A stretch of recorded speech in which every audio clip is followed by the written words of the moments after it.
Y eso también está en entredicho porque las mesas de negociación tampoco es que han avanzado de la forma como han querido y de hecho ya habían comunicado que están pensando en movilizarse luego del tema de que se cierre. Creo que es el 13 de octubre que precisamente se cierra. Daniel Naveda, saludos desde Madison. Excelente programa, dice, felicitaciones. Nos envían un mensajito. Fernando, la consulta popular, ¿crees que va a tener algún fin? Porque siento que ha perdido bastante consistencia en estas últimas semanas. Claro, habrá que retomarla, ¿no? Supongo que se retomará después del dictamen de la Corte Constitucional sobre las Exactamente. preguntas presentadas por el presidente Lasso. Ya empiezan a haber sobre todo movimientos que yo lo dije hace el mismo día que salió la propuesta de la consulta, ¿no? Creo que quienes ya se están movilizando son los migrantes, porque van a ver, por ejemplo, sus derechos políticos drásticamente reducidos, ¿no? Tengamos en cuenta que la consulta presenta una que se elija en el exterior un asambleísta por cada 500.000 habitantes en el exterior inscritos, ¿no? Y actualmente hay 400 y pico inscritos. Entonces, ¿eso qué quiere decir? Que de 6 se va a reducir a un asambleísta o de 6 se va a reducir a ningún asambleísta. Ayer fueron las elecciones en Italia, antes de ayer, y Italia tiene, por ejemplo, la elección de 8 asambleístas en el exterior, en el Parlamento italiano. Entonces, nosotros vamos a ser más listos que nadie y a eliminar, sobre todo un país en el que la migración ha sido tan importante y tan reciente, vamos a eliminarla. Bien, entonces ya hay sectores que se están movilizando y supongo que eso irá tomando fuerza porque de alguna manera no sé si recuerdas aquella película de La caja china, ¿no? De cómo los políticos deben de inventar distintas excusas, estrategias o temas que orienten la atención pública para que no se hable de los problemas que realmente tiene la gente. Ajá, que es lo Entonces, que la dijo Francisco. consulta, la consulta yo creo que tiene también esa intención, ¿no? Hablemos de la consulta para no hablar de inseguridad, para no hablar de pobreza, para no hablar de nutrición infantil, para no hablar de la situación deplorable de nuestras escuelas y de nuestros hospitales. Entonces, inventemos el tema de la consulta, ¿no? Me saco este conejo de la chistera y entonces la atención mediática se centra en esa batalla.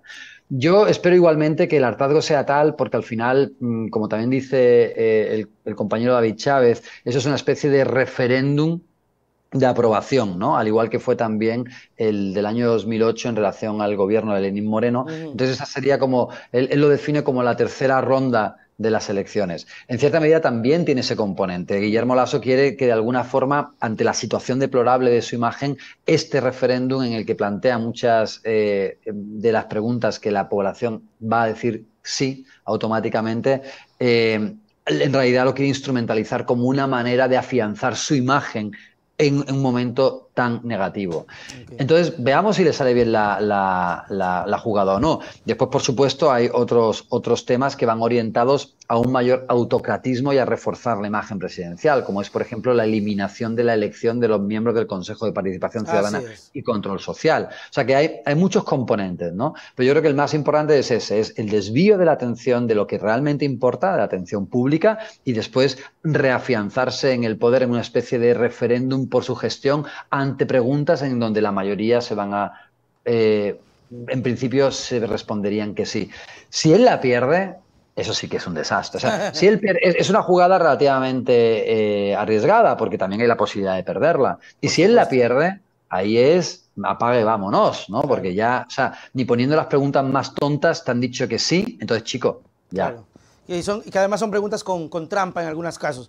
Para finalizar, mi querido Fernando, tu percepción de lo que pueda pasar. Estamos a la vuelta de la esquina. Lamentablemente, los hechos ocurridos en estas últimas semanas con la desaparición y muerte de María Bernal, pues ha tenido el foco en esta situación, que esperemos tampoco que se vaya, que se investigue, que se llegue hasta las últimas consecuencias.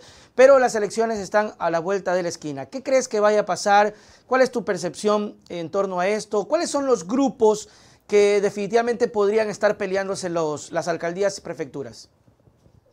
Bueno, como sabemos, las elecciones seccionales y locales tienen una dinámica muy particular, ¿no? Normalmente pesa mucho la figura, la persona, ¿no? Más allá de la sigla política. Esto ha sido una pauta histórica. Pero, sin embargo, creo que, por ejemplo, en el caso del correísmo hay un cambio fundamental, ¿no? Creo que, por un lado, estos años de persecución han servido para depurar en gran medida el correísmo, es decir, están los que querían estar y no los que simplemente se querían beneficiar de formar parte de un movimiento político hegemónico que creció exponencialmente desde las primeras elecciones presidenciales, y eso, por supuesto, atrajo a muchos sátrapas dentro del propio partido. Entonces, ahí hay una depuración muy interesante, y creo que muchos cuadros de la militancia que se han mantenido con coherencia, con trabajo, con valentía, hoy ocupan la primera línea de lo que va a ser estas elecciones en muchísimas de las alcaldías. El correísmo, además, llega muy maduro porque en las últimas elecciones del año 2019, recordemos que no se pudo presentar ni al 10% de las juntas parroquiales, ni al 20% de las alcaldías, y ni siquiera a la mitad de las prefecturas, y aún así, con una tolda obtenida de forma, pues eso, a saltos y barrancas, incluso así consiguió 2 prefecturas muy importantes. Claro. Estuvo a punto de conseguir, por ejemplo, la alcaldía de Quito también en aquel momento.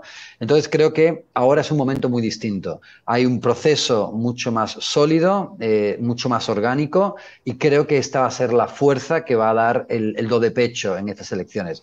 Creo que el correísmo va creciendo de una forma muy sólida y que lo vamos a ver realmente ahora en las elecciones locales. Y que esas elecciones locales van a ser también la base, una base muy sólida para llegar lo antes posible a Carondelet.